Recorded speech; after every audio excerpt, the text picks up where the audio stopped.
অনেক পেশেন্ট আমাদের কাছে আসেন, এসে বলেন যে ডায়াবেটিসের ডাক্তার অনেক ওষুধ লিখে। তো ওষুধের বার্ডেন আসলে এক ডায়াবেটিস নিয়ন্ত্রণের জন্য দেখা যায় 3-4টি ওষুধ লিখতে হয়, অনেক সময় ইনসুলিন দিতে হয়। তো এই যে ওষুধের বার্ডেন সেটিকে কমানোর জন্য সারা পৃথিবীতে চিকিৎসা বিজ্ঞানীরা কিন্তু কাজ করে যাচ্ছেন নীরবে নিভৃতে। ডায়াবেটিসে আক্রান্ত রোগীকে শুধুমাত্র ডায়াবেটিসের যে ওষুধ খেতে হয় তা কিন্তু নয়। হয়তো যার ডায়াবেটিস আছে তার হয়তো ডায়াবেটিস থেকে হার্টের সমস্যা হয়েছে, এই হার্টের জন্য 2-3টি ওষুধ দিতে হয়। যার ডায়াবেটিস আছে তার হয়তো কোলেস্টেরলের প্রবলেম আছে, কোলেস্টেরলের 1-2টি ওষুধ হয়তো তিনি খাচ্ছেন। যার ডায়াবেটিস আছে তার হয়তো দেখা যায় যে কিডনিতে সমস্যা দেখা দিয়েছে, কিডনির জন্য 1-2টি ওষুধ হয়তো খেতে হচ্ছে।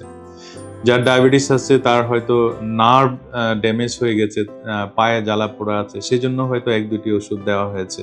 তাহলে যার ডায়াবেটিস আছে তার হয়তো উচ্চ রক্তচাপ আছে, এই উচ্চ রক্তচাপের জন্য হয়তো 1টি 2টি বা 3টি ওষুধ দেওয়া হয়েছে। তাহলে ডায়াবেটিসে আক্রান্ত রোগীর ওষুধ আলটিমেটলি দেখা যায় অনেকগুলো কিন্তু এমনিতেই হয়ে যায়।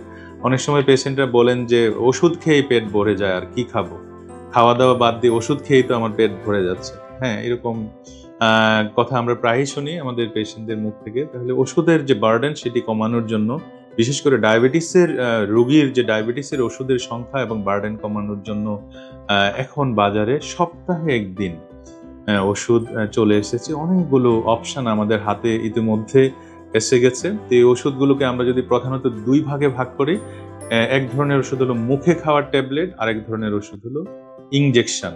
মুখে খাওয়ার যে ওষুধগুলো আছে সেগুলো 2টি ওষুধ পাওয়া যাচ্ছে আমাদের দেশে। একটি ওষুধ অমারিগ্লিপটিন, সেটি পাওয়া যায় সপ্তাহে একদিন মাত্র একটি ট্যাবলেট খেলে অধিকাংশ ক্ষেত্রে কিন্তু ডায়াবেটিস কন্ট্রোলে থাকার সম্ভাবনা থেকে যায়। আরেকটি ওষুধ সেটি আমাদের দেশে এখনো আসেনি, ট্রিলাগ্লিপটিন, সেটি আমাদের দেশে এখনো আসেনি, তবে জাপান সহ আরো 2-1টি দেশে এটি অ্যাভেলেবল আছে। তো এই যে অমারিগ্লিপটিন আমাদের দেশে বেশ কয়েকটি ফার্মাসিউটিক্যালস নিয়ে এসেছে। তো অমারিগ্লিপটিন বিশেষ করে যারা প্রতিদিন ওষুধ খেতে চান না, যাদের মেটফর্মিন ইনটলারেন্স আছে, অর্থাৎ মেটফর্মিন জাতীয় ওষুধগুলো সহ্য করতে পারেন না, অথবা যার ডায়াবেটিস খুব বেশি নয়, হয়তো র্যান্ডম ব্লাড সুগার 8, 9, 10, 11, 12 আছে, এই টাইপের সুগার লেভেল আছে, অথবা 3 মাসের ডায়াবেটিসের 8-এর নিচে আছে, তাদের ক্ষেত্রে কিন্তু যদি আমরা সপ্তাহে একদিন ট্যাবলেট ব্যবহার করি, দেখা যায় সপ্তাহের একদিন ট্যাবলেট ব্যবহারের মাধ্যমে কিন্তু তার ডায়াবেটিস নিয়ন্ত্রিত থাকে এবং পেশেন্টরা অনেক বেশি খুশি হন যে মাত্র একটা ট্যাবলেট সপ্তাহে সেবন করে কিন্তু তার ডায়াবেটিস তিনি নিয়ন্ত্রণে নিয়ে এসেছেন।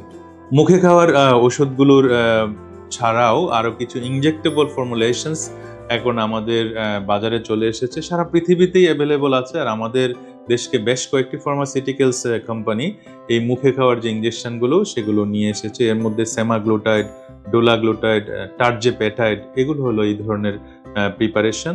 তো এই প্রিপারেশনগুলোর আরো অনেকগুলো উপকার করে থাকে ডায়াবেটিস কন্ট্রোলের পাশাপাশি। এরা হার্টের জন্য অনেক উপকারী এবং ওজন যাদের বেশি থাকে তাদের দেখা যায় ওজন কমিয়ে আনতে সক্ষম হয়। দেখা যায় কিডনিতে যাদের সমস্যা আছে তাদেরও কিন্তু কিডনির জন্য উপকার করে থাকে। যাদের ফ্যাটি লিভার থাকে তাদের কিন্তু ফ্যাটি লিভারকে অনেকটা ইমপ্রুভ করে এই ধরনের সপ্তাহে একদিন ইনজেক্টেবল ফর্মুলেশনসগুলো। তো সপ্তাহে একদিন যে চিকিৎসা সেটি দেখা যায় যে অনেক উপকার রয়েছে। শুধুমাত্র ডায়াবেটিস কন্ট্রোল যে করে তা কিন্তু নয়, ডায়াবেটিস কন্ট্রোলের পাশাপাশি কিন্তু আমাদের ডায়াবেটিস থেকে যে টার্গেট অর্গান যে ড্যামেজগুলো হয় সেগুলো অনেকাংশে কিন্তু প্রিভেনশন করতে পারে, বিশেষ করে সপ্তাহে একদিন ইনজেকশনের মাধ্যমে।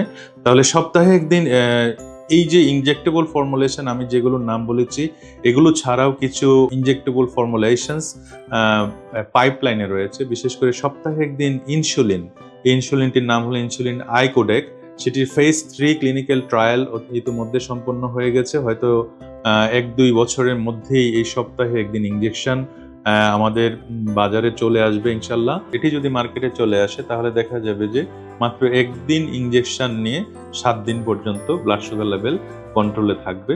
এছাড়াও আরো কিছু অত্যাধুনিক ওষুধ নিয়ে গবেষণা হচ্ছে এবং এগুলো যদি বাজারে চলে আসে তাহলে আমাদের প্রতিদিনের যে ট্যাবলেট খাওয়ার যে বার্ডেন এবং প্রতিদিন ইনজেকশন নেওয়ার যে যন্ত্রণা সেটি থেকে আমরা অনেকটাই রেহাই পাবো। ভালো থাকবেন সবাই, ধন্যবাদ সবাইকে।